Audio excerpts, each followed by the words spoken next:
Hello everyone, मी आज तुमच्यासोबत share करते सांडग्याच्या भाजीची रेसिपी।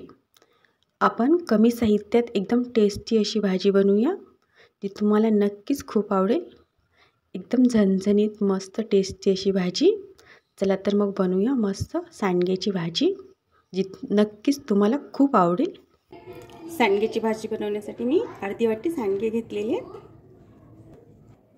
आता मी गॅसवर कढई ठेवलेली आहे आणि हे सांडगे मी भाजून घेते।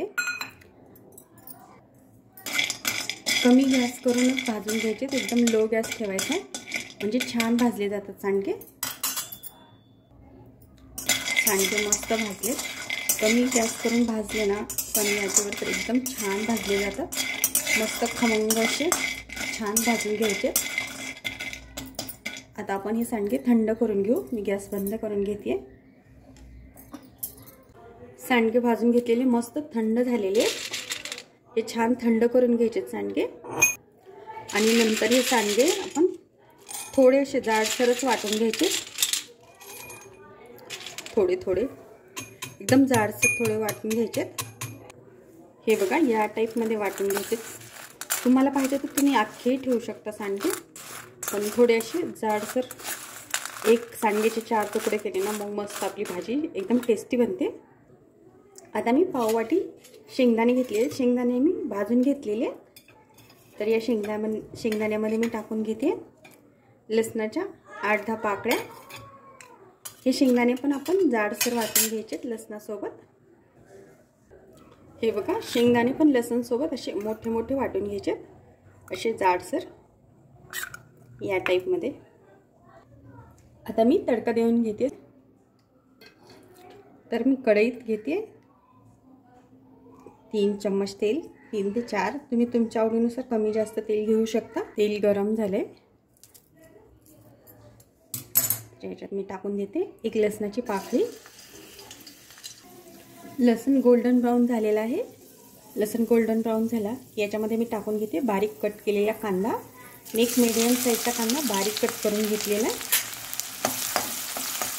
याला आपण मस्त फ्राय करून घ्यायचे।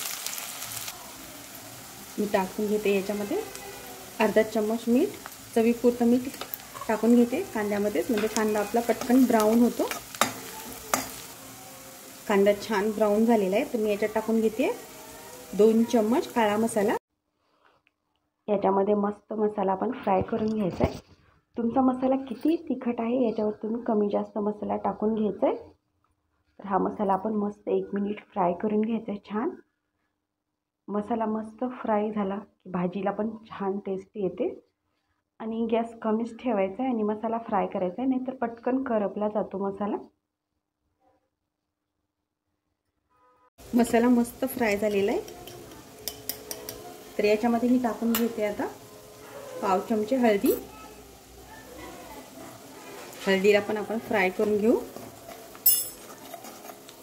आणि नंतर टाकून घेते आपण बनवलेले शेंगदाण्याचं कूट, जे आपण लसूण सोबत वाटून घेतलेले ते। याला पण मस्त मसाल्यात मिक्स करून घ्यायचं।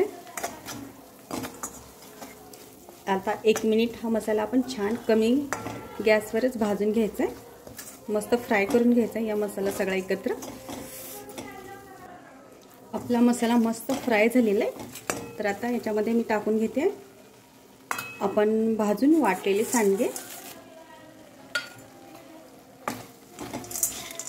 याला पण आपण मस्त मिक्स करून घेऊ। याच्यामध्ये आपण काळा मसाला टाकला ना, आपल्याला जास्तीचा मसाला कच्चा मसाला घेऊन गरम मसाला वगैरे घेऊन टाकायची आवश्यकता नाही आहे। फक्त काळा मसाला टाकला तर, आपण जर लाल मिरची पावडर टाकली तर मग आपल्याला गरम मसाला वगैरे किंवा कच्चा मसाला घ्यावा लागतो। सांडगे पण आपण मस्त फ्राय करून घेऊ 1 मिनिट। सांडगा पण आपला मस्त फ्राय झालेला आहे। याच्यामध्ये आपण जर बारीक तुकडे केले ना, तर शिजायला पटकन शिजतो हा सांडगा, त्यामुळे बारीक तुकडे केले की सोपं जातं। आता मी याच्यामध्ये ओतून घेते पाणी, 1 ते 1.5 ग्लास पाणी मी गरम केलेलं आहे। तुम्हाला भाजी कशी पाहिजे, ग्रेव्ही कसा रस्सा पाहिजे, त्यानुसार तुम्ही कमी जास्त पाणी टाकून घेऊ शकता। तर ही भाजी आता आपल्याला शिजायला 5 ते 7 मिनिट तरी लागतील. कमी गॅसवरती शिजून घ्यायची म्हणजे टेस्टी बनली जाते भाजी. गॅस स्लोच ठेवायचा आहे. ही बघा आपली भाजी छान झालेली आहे. एकदम टेस्टी बनते या टाईपने केलेली भाजी. एकदमच छान अशी. तुम्ही पण नक्कीच ट्राय करा अशी भाजी. आता मी गॅस बंद करून घेते. आपलं सांडगं पण छान शिजलेलं आहे. मी 8 ते 9 मिनिट कमी गॅसवर छान शिजून घेतलेली ही भाजी. मी आता गॅस बंद करून घेते आणि आपण याच्यावर टाकून घेऊ कट केलेली कोथिंबीर.